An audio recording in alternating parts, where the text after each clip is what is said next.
We've been usually looking at Proverbs, different themes in the Proverbs. We start out probably maybe a year ago looking at wisdom literature in Scripture, of which Proverbs is a preeminent example.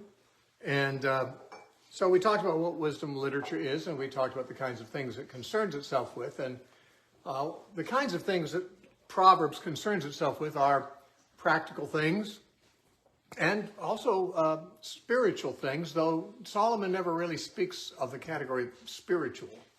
He speaks of the term wisdom, but to him wisdom is something that is related to God. It's the fear of the Lord is the beginning of wisdom. So you can't really begin to talk about wisdom until you have the fear of the Lord, or at least you understand what is meant by that term. And therefore, wisdom is not simply academic prowess. It's not simply having an education. It is, first of all that you do and think springs from the fact that you fear God. And by fearing God, of course, we don't mean that you're walking around afraid of God, because perfect love casts out fear, but we don't walk in perfect love all the time. If we did, we would never fear. But since we're not perfect, there's reason to fear God. Now, fearing God doesn't mean we're afraid he's going to thump us or he's going to attack us or do something harmful to us. It just means we recognize there are consequences for being out of alignment with the creator of the universe. You know, if you're playing a symphony and your instrument's not in tune, well, then you'll have to be kicked out of the symphony. You're not going to be aligned with what the orchestra's doing. God has orchestrated the universe to play in a certain key, of which he is the composer and he's the center, and has made all things to be revolved around him. And this is not because he's an egotist, as some atheists like to say. It's only because things don't work any other way. God doesn't want people to be spinning out of orbit because there's a lot of dark night and black holes out there. You know, there's a certain gravity to God that holds all things in proper perspective as they are in proper relationship with him, like the planets going around our sun at their proper distances and so forth. They all have the proper relationship with the sun, therefore we don't bump into each other. That is, the planets don't. People do all the time, but that's also partly because of being out of alignment with God. So wisdom, as Solomon views it, is how to order your life around the truth about God being the center. One of our lectures was on the subject of the God-centered or God-conscious life. God-conscious living, very much of a major theme in Proverbs. But there are also a lot of practical things. The last few times we were talking about Proverbs, we were talking about wealth and finances, because there's a lot there. Solomon is mainly giving counsel to his son in these Proverbs. He's writing to imbue wisdom into his son so he doesn't have a foolish son. Apparently it didn't work because his sons didn't turn out very wise, but that doesn't mean Solomon didn't try. Doesn't mean that the instructions are bad.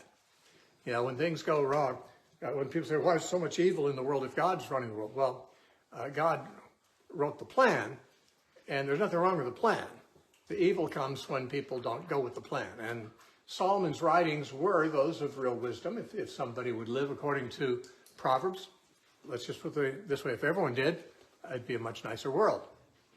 There'd be no greed, there'd be no, hatred, there'd be no war, because if everyone was walking in wisdom and the fear of God, it'd be a great world. Now, a world like that can hardly be imagined in this present time, because most people are not aligned with God. But Christians are among those who have repented of that fact and have sought to reorder their lives to be in agreement with God's purposes. And Jesus said at the end of the Sermon on the Mount in Matthew chapter 7, whoever hears these words of mine and does them is like a wise man who builds his house on a rock. And when the storms and floods come, the house survives that. But he said, a person who hears these words of mine and does not keep them, does not obey them, is like a fool who builds his house on sand. And of course, the floods and the storms destroy that house, that life. So Jesus said he wants us to be wise. Paul said in Ephesians, he said, do not be unwise, but understanding what the will of the Lord is. Don't be unwise, but contrary to being unwise is understanding what the will of the Lord is. I mean, the will of the Lord is for you to be wise. And, of course, Jesus didn't say any of these remarks, or Paul either, without the context of the Old Testament. Certainly, Jesus mentioned Solomon in his teaching. He mentioned David. These Old Testament teachings are the foundation for wisdom, as the Bible in the New Testament speaks about wisdom. Now, we're talking this today about something new, another subject. We're broaching the subject of what Proverbs has to say about our attitudes and our moods. Now, I said Proverbs is pretty practical. Talks about how to manage money, how to manage friendships, how to, get on in life. But it also talks about the inner life, our moods. Some of our moods are very destructive. In fact, a moody person is almost by definition destructive, because a moody person is one who doesn't control their moods control them. As they, vacillate from one mood to another, you never know what they're going to be like next time. You never know if they're going to bite your head off when you speak to them, because they change. They're like a wave of the sea driven with the wind and tossed. They're not predictable. They're not stable. A double-minded man is unstable in all his ways. That's not actually a statement about moods, but it certainly would be descriptive of somebody that we would describe as a moody person. Today they're up, the next day they're down, tomorrow they're angry. They've got different moods. Now, mood management is our responsibility. And as we look at what Solomon has to say about mood management and attitude management, we want to begin by looking at the subject of what the heart is, because there's, throughout the Bible, but in Proverbs especially too, we find a great deal of teaching about the heart.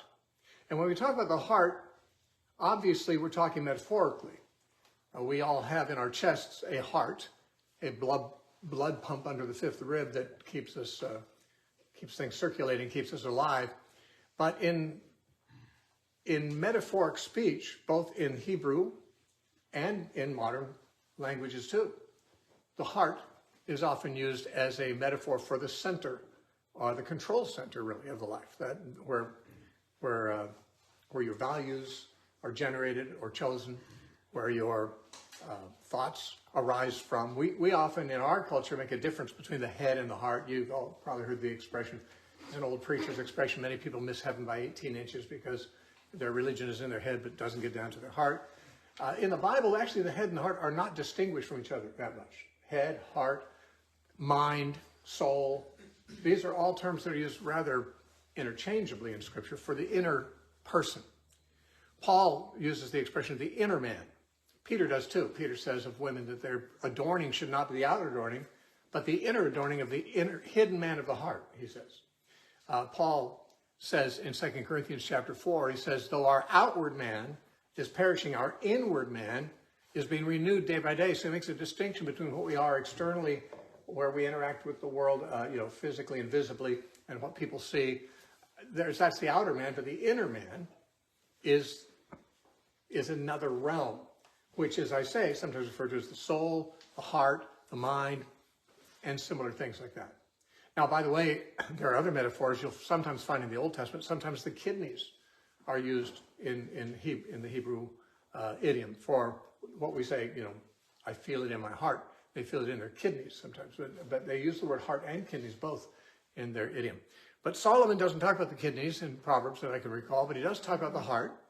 And he indicates that the heart, of course, is central to all the concerns of life, and this would especially be true of our attitudes and our moods, because those are generated from our inner life, which is what the heart represents.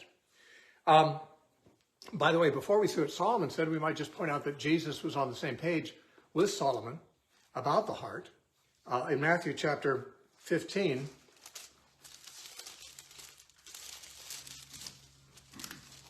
and verse 17, these are well-known verses. Matthew 15, 17, it says, do you not yet understand that whatever enters the mouth goes out, into the stomach and is eliminated, but those things which proceed out of the mouth come from the heart, and they defile a man.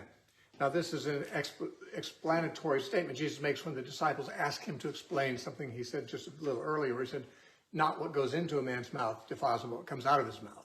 And the disciples didn't understand that. The Jews believed that you could definitely be defiled by what goes in your mouth. Eat any unclean food, any unkosher food, you'd be defiled. And Jesus' disciples were being criticized because they ate their food without washing their hands in the way that the rabbis thought they should. And Jesus said, listen, it's not what goes into your mouth that defiles you. And in Mark's version of this, which is Mark chapter 7, he says, thus Jesus declared all foods clean. So he basically undermined the entire kosher law of the Old Testament. But the point he was making is it's not going into your mouth, but coming out of your mouth that would demonstrate whether you're a defiled person or not. Because he says here, because what comes out of the mouth, that's, he's referring principally to words, but of course he says out of the heart proceed not just words, but evil thoughts, murders, adulteries, fornications, this is verse 19, thefts, false witness, blasphemies. These are the things which defile a man, but to eat with unwashed hands does not. And I said, these are the things that come out of the heart. In another place, in Matthew chapter 12, Jesus said that we'll be judged every idle word that we speak. In fact, it's there in your notes. He'll have to give account, a man will have to give account of it on the day of judgment. Why? Well, because he says this to the Pharisees, brood of vipers, how can you, being evil, speak good things? For out of the abundance of the heart, the mouth speaks. A good man out of the good treasure of his heart brings forth good things. An evil man out of the evil treasure of his heart brings evil things. But I say to you that for every idle word men may speak, they will give account of it in the day of judgment. Now, every idle word. Why doesn't he just say every word? Well, because although he says out of the abundance of the heart, the mouth speaks, that's not an absolute. You can have an evil heart and still hypocritically say good things. There's plenty of, in fact, the Pharisees did a fair amount of that themselves. They spoke like they were very religious. Actually, Jesus said about them in Matthew 15:8, he said, these people, he's actually quoting Isaiah, who said this, and Jesus applies it to the Pharisees, these people draw near to me with their mouth and honor me with their lips, but their heart is far from me. Matthew 15:8. So, although the heart generates things that come out of the mouth, it's possible for people to draw near to God with their mouth and still have their heart far away, because it's easy to pretend. It's easy to govern yourself in the kind of company that you hope to impress by saying the kinds of things you hope will impress them. And if they're religious or good people, you'll put on a good face, talk religious talk, and so forth. But that may not be what's in the heart. So that's why Jesus said a person will be judged for every idle word. Idle means careless. If you're being very careful, you can have a wicked heart and say very nice things. But if you're careless, what comes out of your mouth carelessly when you're not guarding it is going to expose what's in your heart. I received a letter from somebody related to me last week who's frankly has a chip on his shoulder against me. And he was saying, I love you. But then he was, all the things he was saying were harsh judgments and, unfair criticisms, frankly, that were unnecessary. I mean, they could be true, but there's nothing, the things that I have said and done that he's interpreting that way in no sense require that. So when somebody, says something and you could take it one way or another, and you choose always to take it in the most cynical, the most condemning way, that shows what's in your heart. You've got something, you can say, I love you, but you're really showing that you don't by judging uncharitably, unnecessarily. Now, there are times we have to make some harsh judgments about people because of what they say and do. It's not always necessary. Sometimes you don't know. But what Solomon said about this is in Proverbs 4:23, he said, keep your heart with all diligence, for out of it are the issues of life.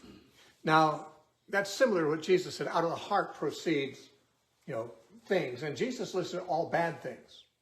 But Jesus was not saying that bad hearts are always bad. There's a certain doctrine held by Calvinists called total depravity, which says that if you're not regenerated, if you're not born again, then everything in your heart is evil. Perhaps not as evil as it could be, but everything you say is tainted by evil, and therefore is on the evil side of the ledger as opposed to the righteous side, because your heart is totally depraved. Therefore, whatever you do, even your religious deeds, even your good deeds, are wrongly motivated. So everything you do is pretty much evil. That's doctrine of total depravity.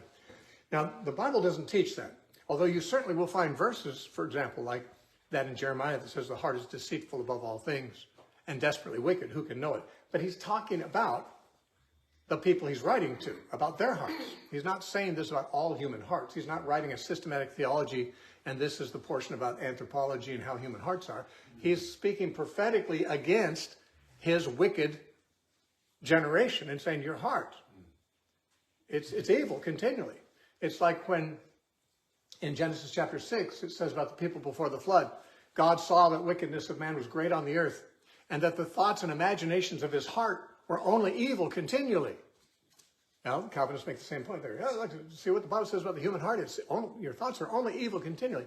That's not describing all people of all times. That's describing the people before the flood and describing why God had to send the flood. This is how bad it had become. There weren't anyone except those who had only evil thoughts all the time. That's not always true.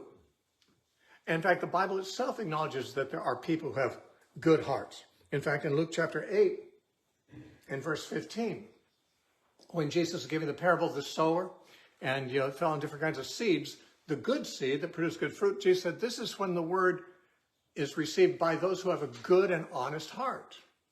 I think the New King James says a noble and good heart. King James says good and honest, as I recall. But the point is, the word good is in both those. There's, people who have a good and noble or honest heart. That's people who are not yet saved.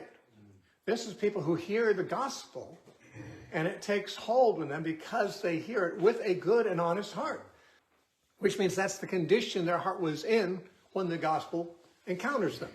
It's in contrast to several other kinds of soils that are different kinds of heart that the gospel doesn't have any impact on. Same gospel.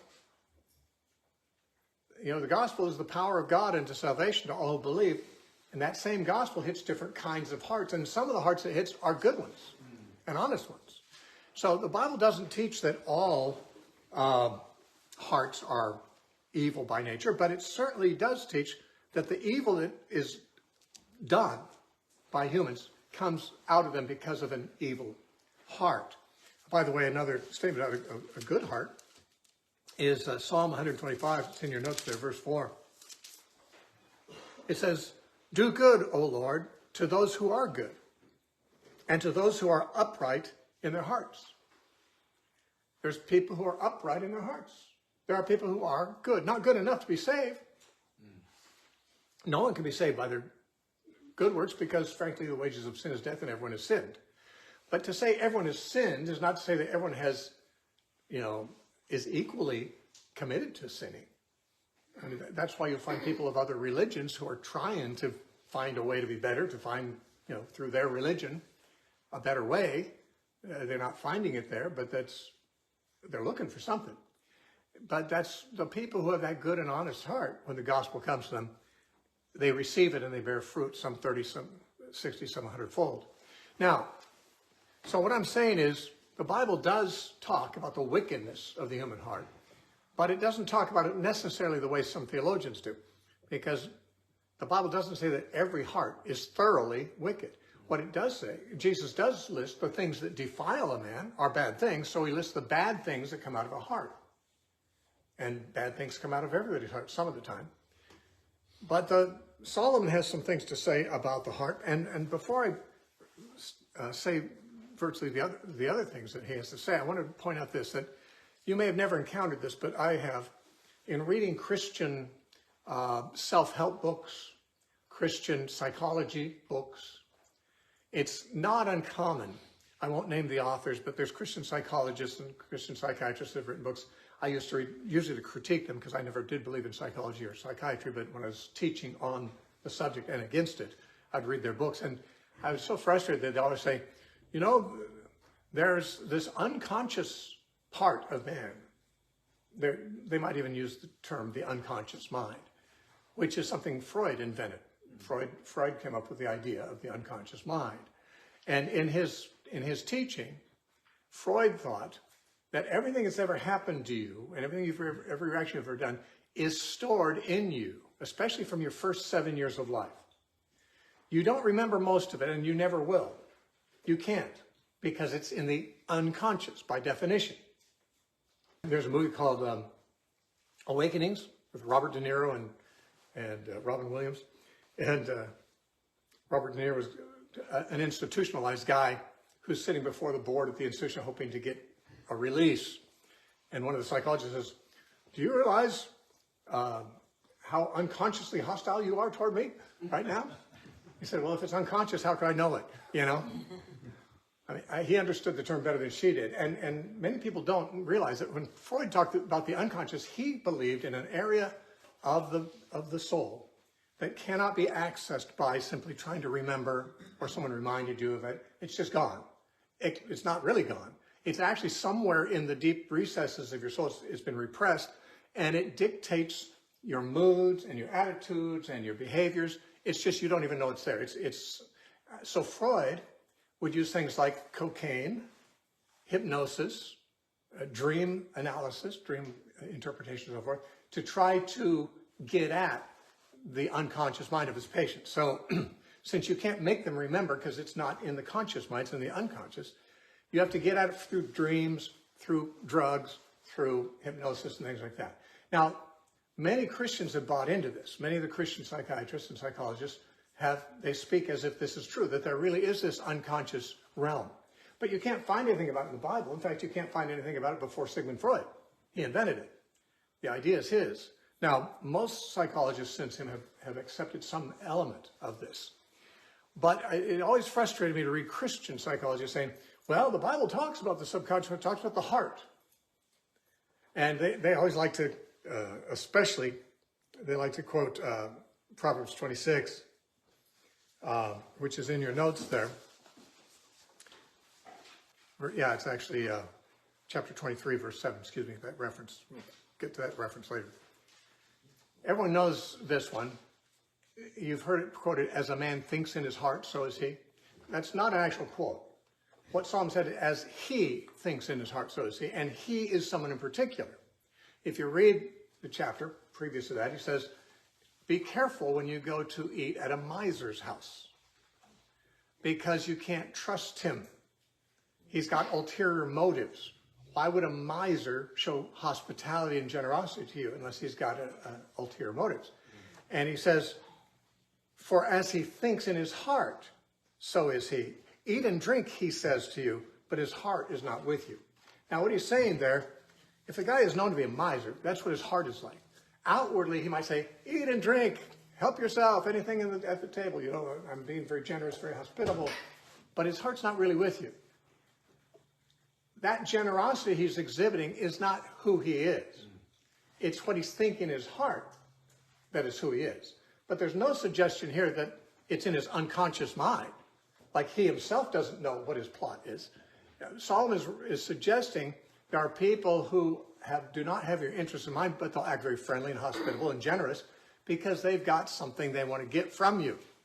And what they really want to get from you is not what they're saying, but that's where they are. That's who they really are. They're not really the generous person they are pretending to be. They are the person that they're thinking in their heart.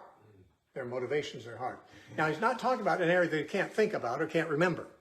They know what they're doing. He's not talking about the unconscious mind. In Proverbs 14:10, it says, the heart knows its own bitterness, and a stranger does not share its joy. The heart knows. The person knows the bitterness of his own heart. His heart is not an unconscious realm. It's simply his inner life. Paul said something like that too in 1 Corinthians chapter 2. It's not in your notes because I just thought of it. But he says in verse 11 of 1 Corinthians 2, for what man knows the things of a man except the spirit of the man which is in him? Even so, no one knows the things of God except the Spirit of God. Now, he's saying that the Spirit of man knows the secret things in him, just like God's Spirit knows the secret things of God. He's not talking about there being a realm that we don't know about. It's a secret to us too. It may be a secret to everybody else, but the man knows his own. His spirit knows the things that are going on inside. And while I mean, there could be an unconscious mind in addition to what Solomon's talking about, and he's just not addressing that. What I'm trying to say is that when he talks about heart, he's not talking about any kind of an unconscious mind. Now, I don't believe there is such a thing as an unconscious mind. There could be, but if it were important for us to know, God would have said something about it. What I'm saying is when you find the word heart in Proverbs, there's a certain ilk of Christian teachers that want to equate that with some psychological concept that the Bible does not teach at all. But the heart is what you are and what you're thinking inside. And Solomon, of course, said, keep your heart. Guard your heart. The word keep means to guard it as you guard something of value. If you have let's say, a vegetable garden, you're going to want to keep it from bugs and from rodents and things like that. You're going to guard it somehow because you value what comes from it. And likewise, you've got to value what comes from your heart. And what comes from your heart is what people see emanating from it. Jesus said the evil things that come out of a man, those are coming from his heart, but also things can come from a good and honest heart too, that receives the word of God and produces good fruit, as Jesus said. Now, the main thing is that Proverbs teaches that who you really are is who you are inside, not necessarily in some unconscious realm, but in the realm you're very conscious of. You know if you're trying to manipulate somebody. You know if you're lying to somebody. You know if you're trying to put on a false front. You know if you're trying to get, approval. You know that. It's not something that's going on without you knowing it. You don't need to take cocaine to find that out. It says in Proverbs 27:19, as in water, face reflects face. They didn't have mirrors back then, so you had to use water. As we could say, as in a mirror, your face is reflective back to you. As in water, face reflects face, so a man's heart reveals the man. Again, he's just saying what's in his heart is really who he is. He's not something else. He's not simply what he looks like he is. You can't see his real identity without looking at his heart. That's what reveals the man that he is. Now, of course, because the heart is important to guard and to maintain, because out of it the issues of life spring forth, as from a spring, you live your life out of the condition of your heart. Therefore, it's a very important thing, Solomon says, to correct our hearts and to maintain our hearts. In other words, to pay attention to them, not just let them run free. Many people just say, well, you just got to follow your heart. Well, maybe you should keep track of where your heart's leading you.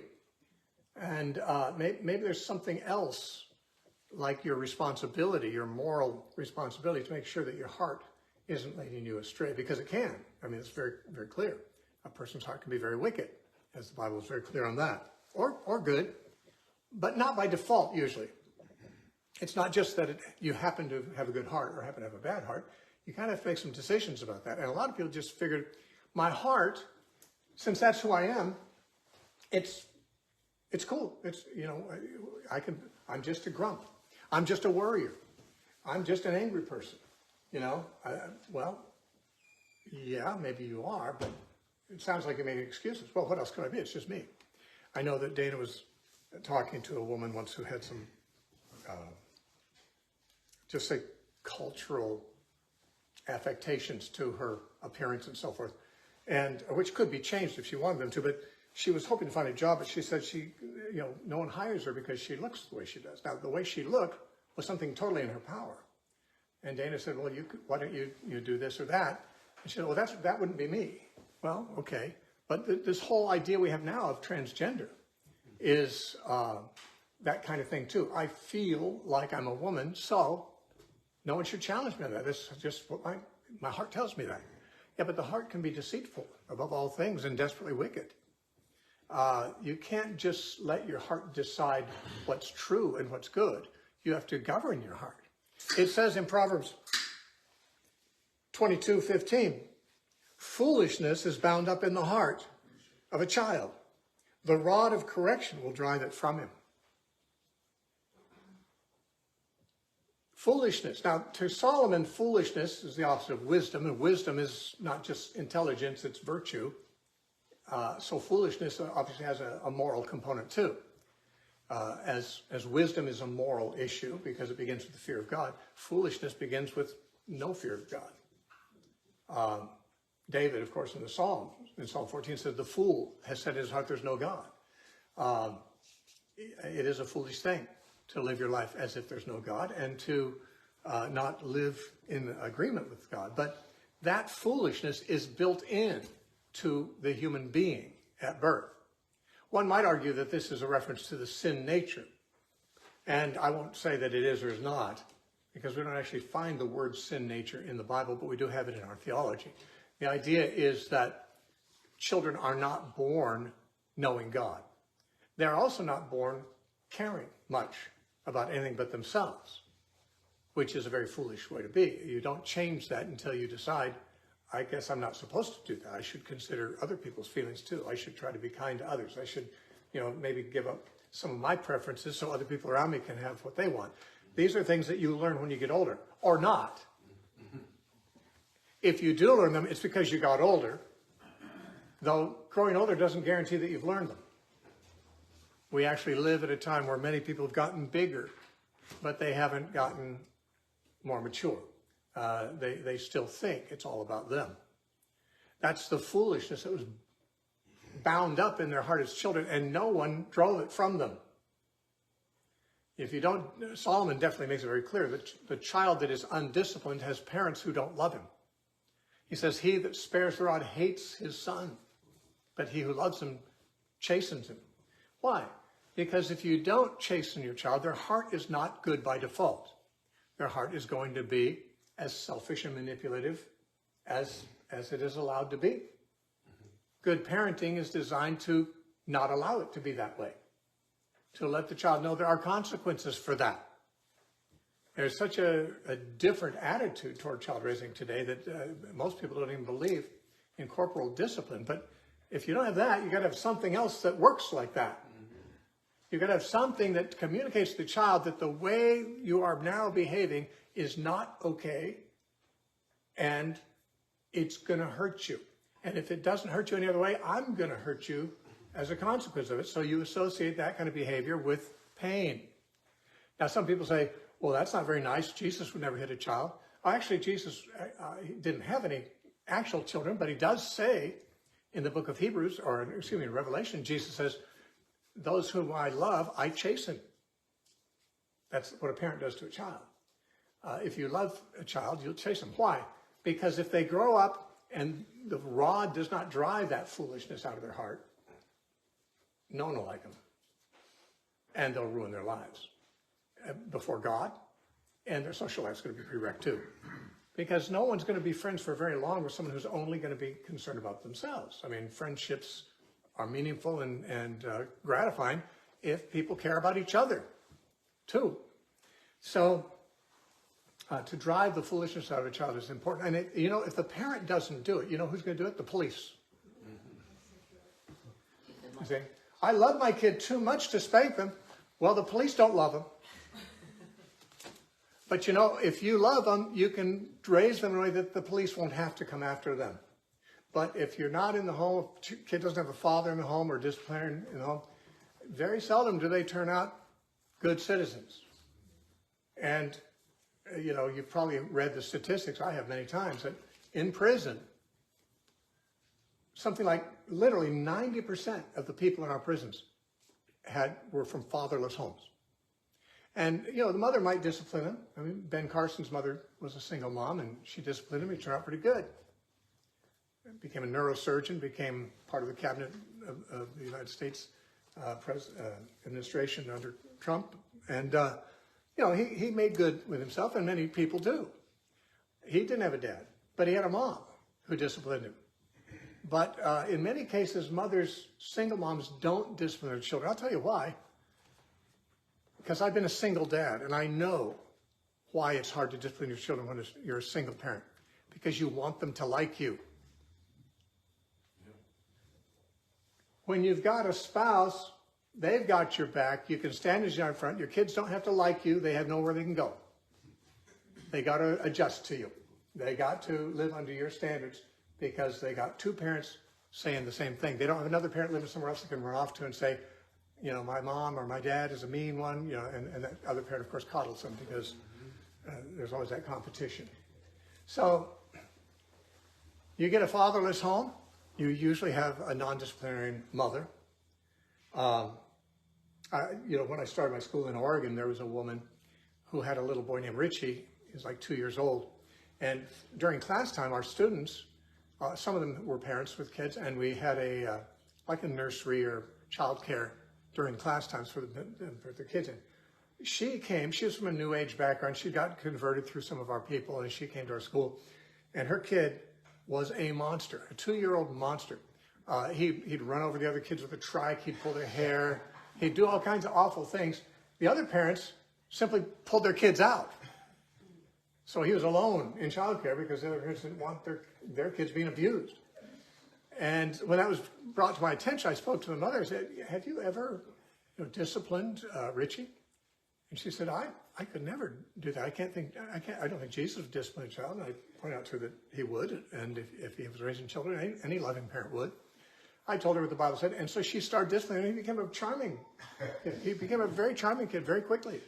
And she was not a harsh disciplinarian. She just began to take parenting seriously and realized that discipline is a part of it.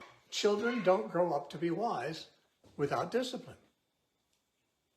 Well, you did, didn't you? No, you were disciplined. Your mom was never disciplined, is that right?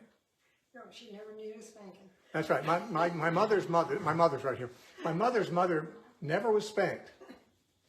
She was a little cocky, but maybe that's why. She was a good woman, a good person. But you might find that rare child who's so terrified of disapproval that even if you don't discipline, you just look at them wrong and they'll get straight up. But most kids, that doesn't get rid of the foolishness. Foolishness is built in. It's bound up in the heart from the beginning, from childhood. But it needs to be managed. Now, this is under the category of we need to control and we need to maintain our hearts. Now, if we have good parents, hopefully our job as adults will be a lot easier because our parents did drive a lot of that foolishness out. We've always got a little left that we have to deal with. But if we had good parents, life is a lot easier if you're hoping to govern your heart properly. But kids who didn't have good parents, yeah, still same responsibility. You still have to manage your heart, or it'll lead you astray and do harm to people and to yourself, and certainly to your eternal condition. It says in chapter 14 of Proverbs, verse 14, the backslider in heart will be filled with his own ways, but a good man will be satisfied from above. Now, this is, again, why you need to manage your heart. If you backslide in your heart, that is, if you drift away from God in your heart, you'll be filled with whatever it is your own ways provide. I was describing somebody to themselves recently,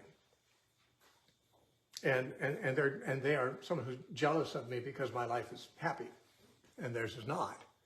I said, I have a happy life essentially because I've continued to follow God. These people were also raised to follow God, but don't anymore, and their life's totally a disaster. And they're jealous of me because my life isn't a disaster.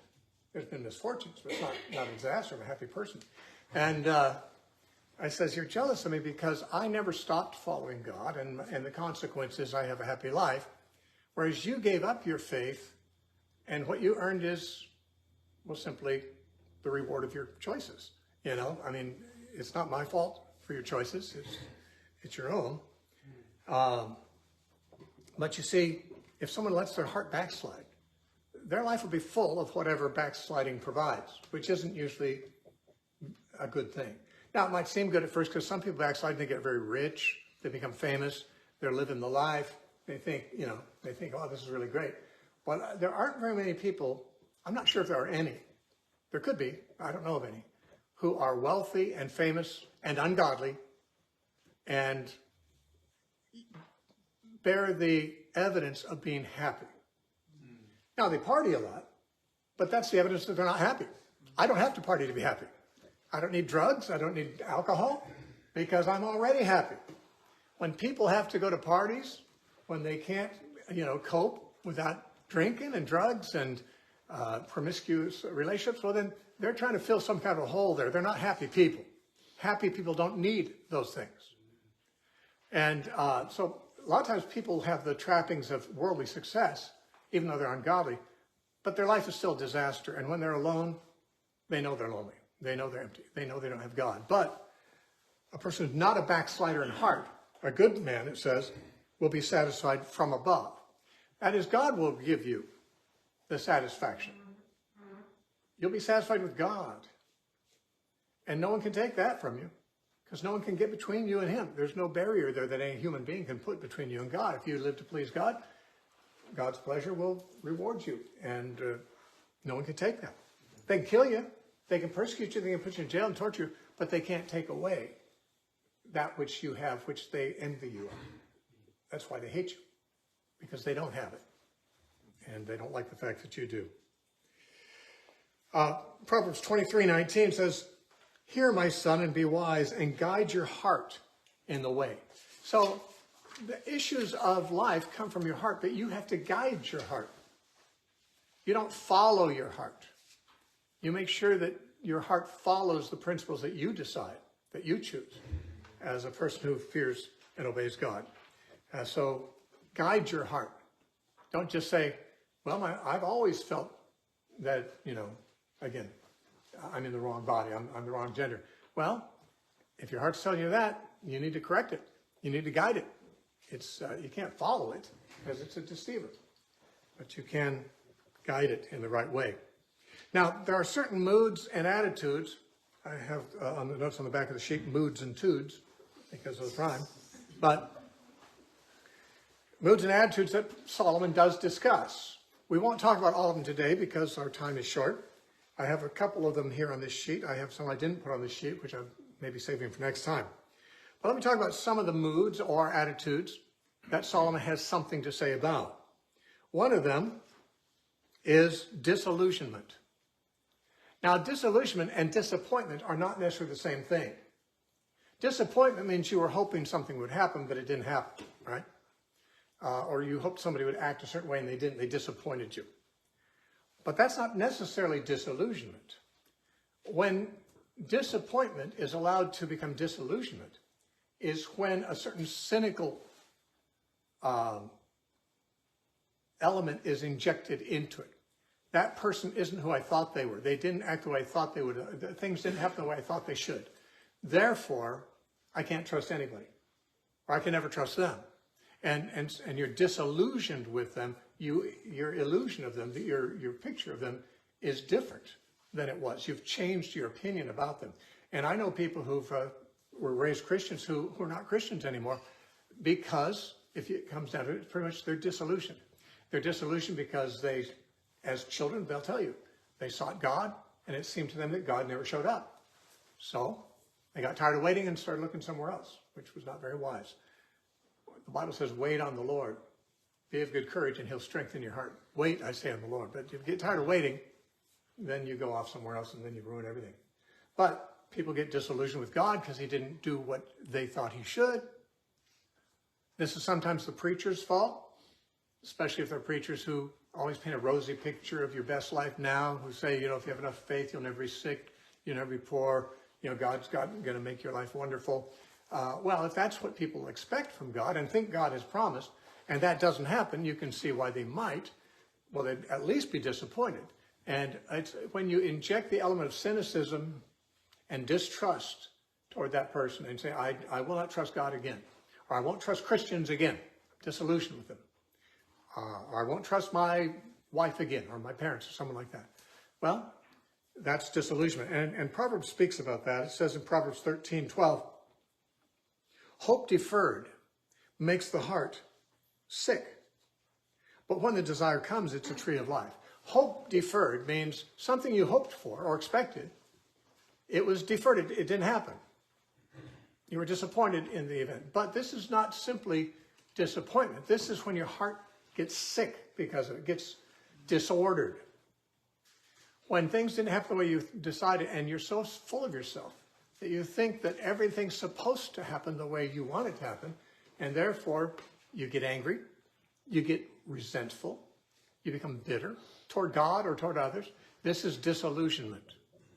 And it makes your heart sick. And frankly, if your heart is sick, you are sick. Keep your heart. Out of it is the quality of your life. The issues of your life comes out of your heart. So if your heart is sick, you're a sickie. You're really not going to be a balanced person. It's not going to be a happy life. Not that happy life is the most important goal, but frankly, a good life is a happy life at a level. I don't mean all the circumstances in it are happy, but happiness, when you got a good conscience before God, you can rise above circumstances and not be unhappy, even in quite unhappy circumstances. You decide if you're going to be happy or not. The circumstances don't. If somebody else can decide if you're going to be happy or not, well, you're at their mercy.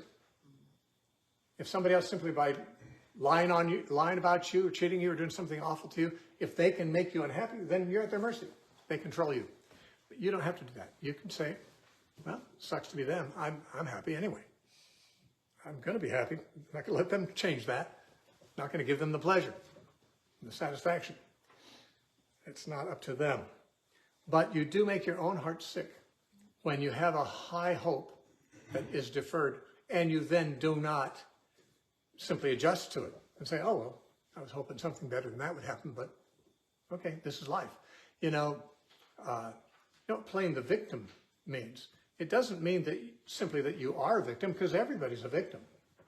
Who hasn't been a victim of injustice or misfortune? Everyone's had misfortune. Everyone's had someone do something wrong to them. That makes you a victim, but it doesn't mean you have to identify as a victim. Playing the victim is when, because something was done to you that was not right, you use that to rationalize your bad behavior or your neglect of responsibility. You know, don't expect me to be good because I had a bad childhood or something, or because, my school teacher, mocked me or something like that, someone does something wrong to you and you use that as an excuse to just become antisocial or to become ill-behaved or irresponsible. That's playing the victim. That's when you use your victimhood it's a victim card, You play the victim card to justify your bad behavior. That's not necessary. We all have things that we've been victimized by. We all have had disappointments. We've all had people let us down. We've all had hopes that were deferred. One of the ways to avoid that sickness of heart is to have very low expectations of people. Now, you can have low expectations because you're cynical, saying, I can't trust anyone, so I'm not going to trust anyone. But I mean, more I should say, low expectations of what you're entitled to from other people. Other people may or may not let you down.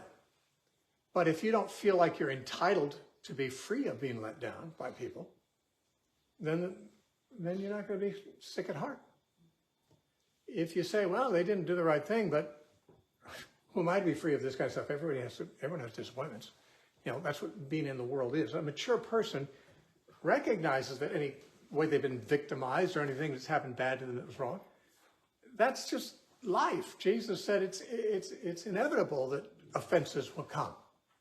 But woe unto him by whom they come. Luke 17:1. Yeah, it's inevitable. You're living in a world where people are going to do you wrong. Deal with it. Just accept that and move on. Take your responsibility seriously and move on.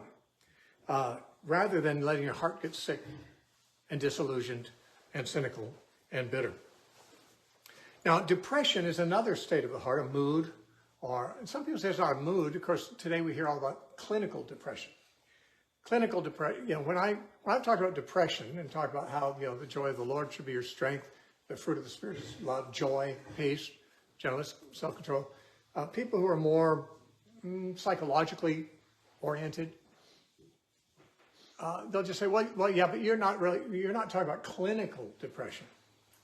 Well, how does clinical depression differ from other depression? Now, they used to say, and I'm sure some people still say, well, it has to do with a chemical imbalance in the brain. And, you know, you take these meds and it, you know, increases your endorphins or something that's supposed to make you better. By the way, you know, that was taught for 40 or 50 years as mainstream just, I think, 2 or 3 years ago. A major study in Britain found out that meds and endorphins, those guys, have nothing to do with depression. It's just a scheme of Big Pharma to sell drugs. People who take those meds, sometimes they're suicidal. They have what they call paradoxical effects and so forth. You take something for depression, it makes you more depressed. You take something for anxiety, it makes you more paranoid. Not always, but there's a certain percentage of times it's clear that the meds are not solving a problem. Depression is a spiritual state, a state of your heart.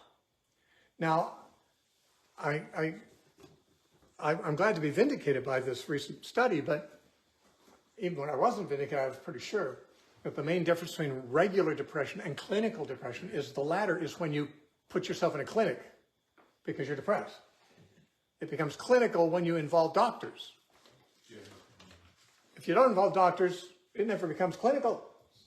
Now, of course, you know, anyone who's into the mental health professions watching this video is going to be very upset with me because I know they get upset.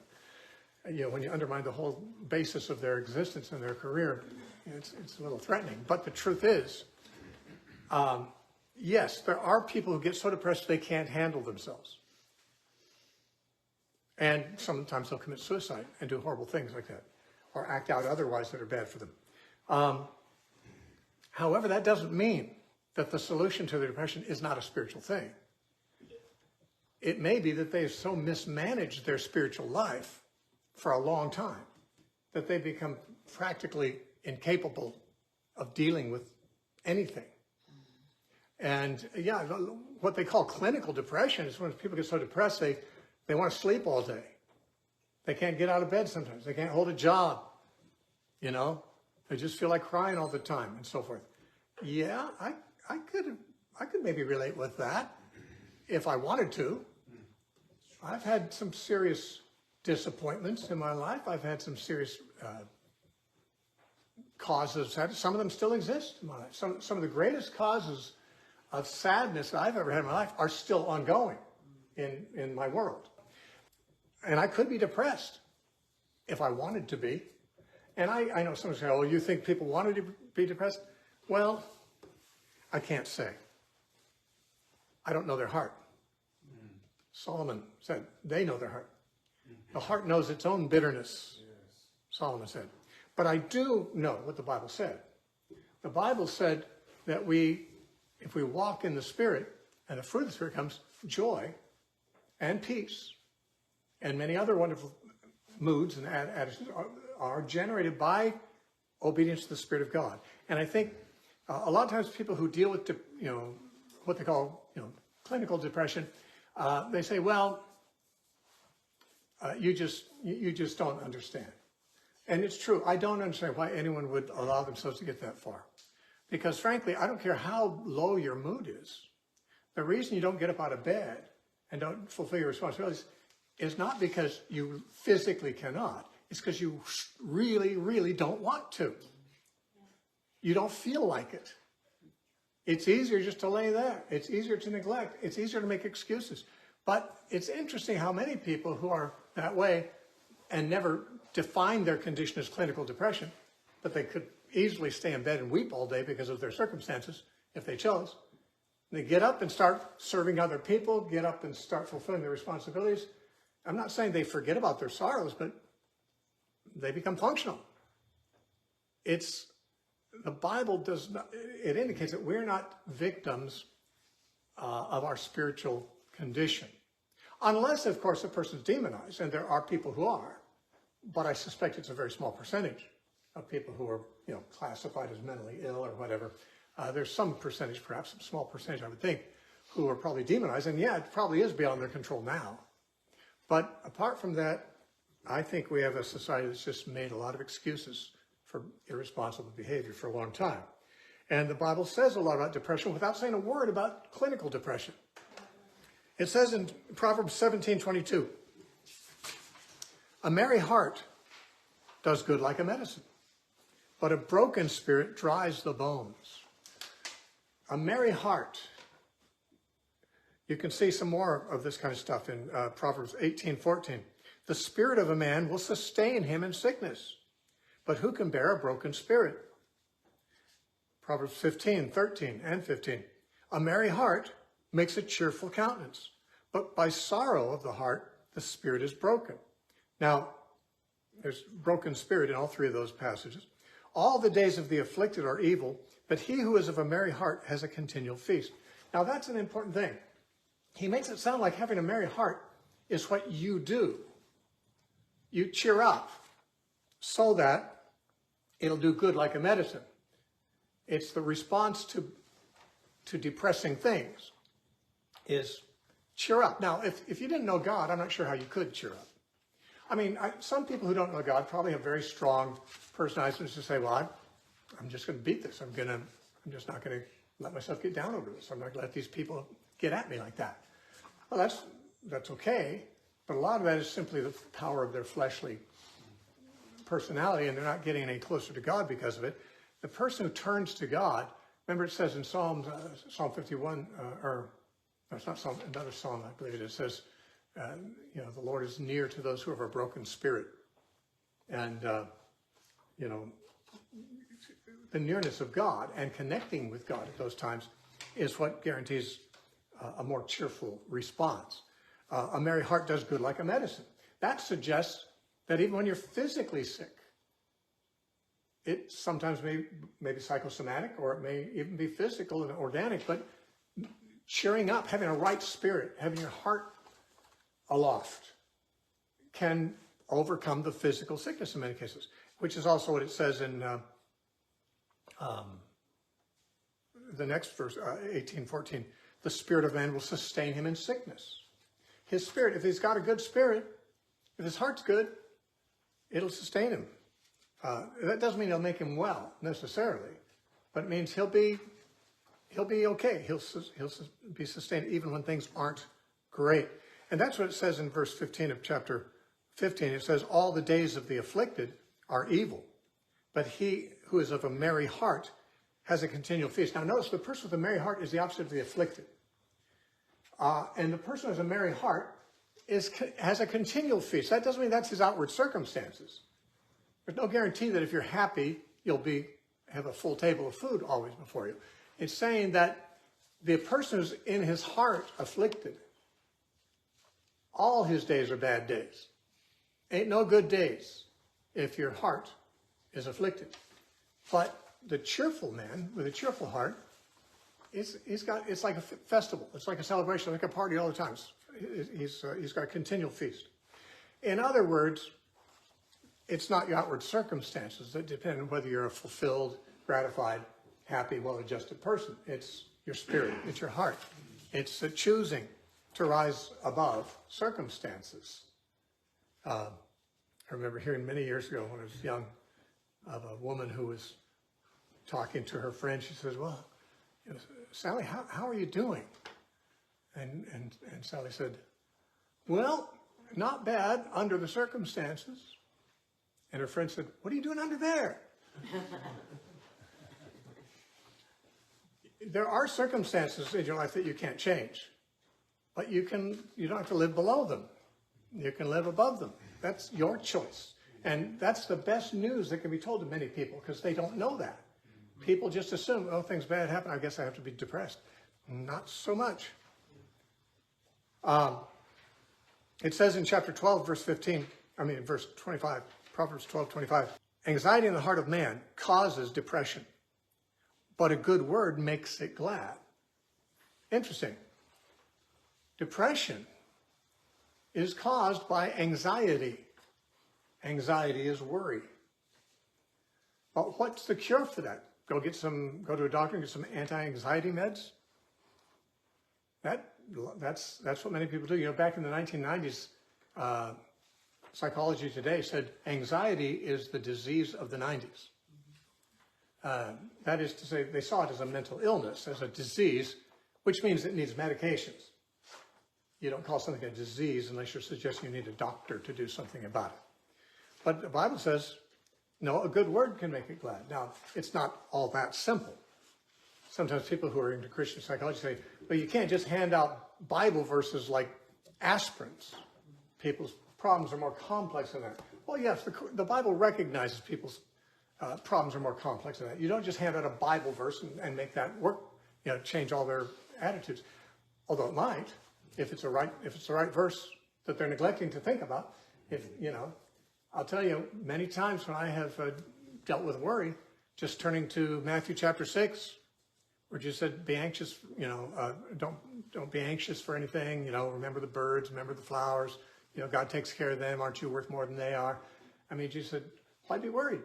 And you begin to read the right verse, oh yeah, that's true, isn't it?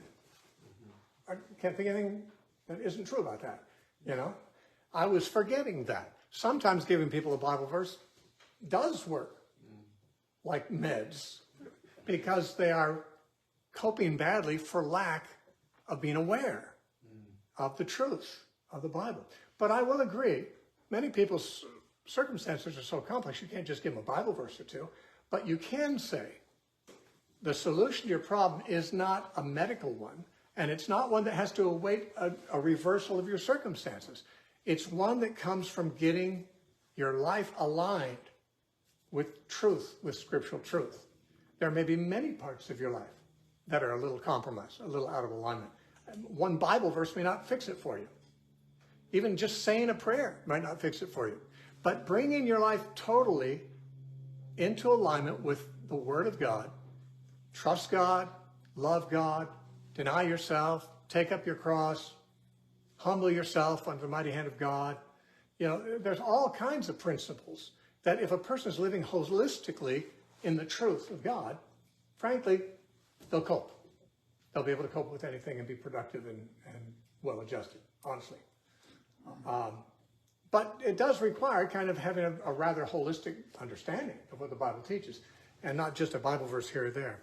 But Solomon does indicate that the problem here is, anxiety brings depression, but a good word can alleviate it. What's a good word? Not just, hey, happy birthday, or what a great day it is, have a good day. I mean, I guess that's a good word, but I think a good word would be more like the proper response verbally from a friend, bringing to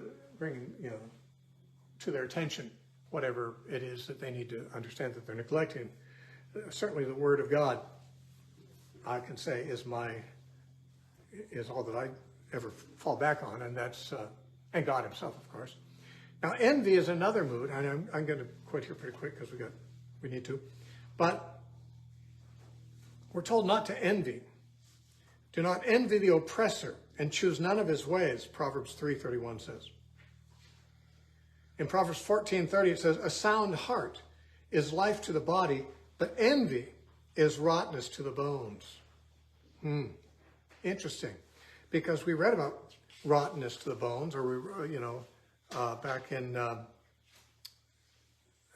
let's see, spirit is broken, some of these earlier verses here. The bones become rotten because of envy. Or we might say jealousy, but jealousy is not the same as envy. We think of jealousy as a bad thing. And it's not a very pleasant thing to experience if you're jealous. But the Bible does not speak of jealousy as necessarily a bad thing. It does say in Ephesians we should put away a whole bunch of things, including jealousies and envies and so forth. But that's the only place in the Bible that jealousy is actually spoken of negatively. Positively, jealousy is said to be a trait of God. In fact, in Exodus, he says, the Lord, whose name is jealous. He says, don't worship idols because I'm a jealous God. In fact, it says in Proverbs chapter 6, jealousy, verse 34, is a husband's fury. Now, this is where he's advising his son to stay away from his neighbor's wife. Don't touch your neighbor's wife, because jealousy is a husband's fury. He doesn't say it's a bad thing. He's just, that's just a reality. You mess with someone else's wife, he's going to get angry. He's going to be jealous. And there's every reason he should be. Now, God is jealous. Husbands are jealous. There are times when jealousy is not a bad thing, although nobody enjoys being jealous, I would think. It's an unpleasant thing. But being jealous is not the same as envy. Being jealous means that you are protective over something that you value. If a man is not jealous over his wife when someone else is flirting with her and she's flirting back, that man doesn't value his marriage. He doesn't value his wife. He's being cool, too cool to be jealous. No, well, you're too much of a fool to be jealous. A man who values something, God valued Israel and got angry when other gods seemed to flirt with her and she with them. A husband's fury, jealousy is a husband's fury, and it's apparently built in. Now, of course, a man gets jealous, he sometimes does the wrong thing. It's just like when a man gets angry or afraid. Being angry or afraid are not bad in themselves. Animals become angry and they also become afraid, but they're not sinners. There's no moral good or bad about being angry or afraid. Those are emotions, and they come on you viscerally when you're not even thinking about it. What becomes a sin is when you lash out in anger or when you become cowardly because of fear. If you're afraid, but you do the right thing anyway, and you face the danger and go forward, that fear isn't a sin. It's a temptation to sin, but you're not sinning because you're not becoming a coward. If you're angry and the temptation is to get back at somebody, well, that's a temptation. If you do lash out at them, you sinned. Having the anger or fear are natural responses to certain things in the environment. There are things you should be afraid of. There are things you should get angry about. God's angry about a lot of things. Jesus got angry, the Bible says. There's nothing wrong with anger or fear or jealousy, assuming you don't allow them to lead you to fear. Of course, jealousy is a temptation. If you're jealous of someone, you might seek to put them down, try to ruin their life, try to do things. That's a sin. But feeling jealous over what you value and what you should value, and protective over what you should be protecting, over your children. If your children are going to public school, which should never happen, and you find out the teacher's trying to undermine every religious conviction you've ever taught them, you should be jealous of your children. You should be angry. It doesn't mean you do something bad. It just means that if that doesn't stir you up to anger and jealousy over your kids, you don't care about them. We're supposed to be caring people, not numb people. Now, so jealousy is not the same as envy. Envy is wrong. Envy is kind of a combination. Someone said, I don't remember if it was Aristotle or someone said that envy is a combination of admiration and hatred. You kind of admire somebody enough that you wish you were in their situation. You wish you were them, but you hate them for it. That's what envy is. You don't envy somebody if you don't want to be in their circumstances in some measure. So you kind of admire where they're at and wish you were there too, but you don't like them. You don't congratulate them. You don't rejoice in their circumstances for them. I used to tell my children when we couldn't afford toys, which was most of the time, and their friends would have a puppy or their friends would have a bicycle or their friends would have something we couldn't afford. They'd say, we need to get one of those. I mean, why don't you just enjoy theirs? Enjoy the fact that they have it, You don't need that for your happiness, I happen to know. But you can enjoy the fact that they have it. They might even share it with you, but even if they don't, just be happy that they've got something nice. You don't have to be thinking about yourself all the time. And, envy is the opposite. But especially it says, do not envy the oppressor. We're also told not to envy sinners, Proverbs 23:17. But be jealous for the fear of the Lord all the day. Don't envy sinners, fear God all day long. If you fear God, you won't envy sinners, you'll fear for them. It says in Psalm 119, it says, horror has taken hold of me because of those who forsake your law. Just contemplating what they're facing because they forsake the law. It horrifies me. I'm not jealous of them. If you envy oppressors, then you're probably going to try to become like them and probably do oppressive things to other people. That's going to put you on the wrong side with God. And if you envy sinners, you're pretty much going to try to be like the people you envy. So better not to envy people. I can't think of anyone I envy. Well, I can think of only one kind of person I sometimes envy, and that's people whose kids turned out the way they wanted them to. But I'm happy for them. I haven't had the results with my children that I dreamed of and that I worked for and I strove for and thought I would have. That's a disappointment, but I'm not disillusioned. And when I meet somebody whose kids are serving God, brilliant, I think, praise God. Praise God for them. I'm so happy for those parents. And I mean, I've never known this envy thing. And the reason is I don't like being unhappy. I mean, that's really it. It's not like I'm a good person. I'm kind of a selfish person. I don't like being unhappy.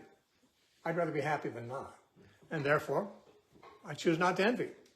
I choose not to get depressed. And, you know, keeping your heart is just what's really good for you. It's pleasing to God, and it'll make you a better person in society, but it's just good for you and your gratification in life too. So these are some of the moods, some of the things the Bible says in Proverbs about the inner life. The inner life is the source, obviously, of the value and the quality of your outward life.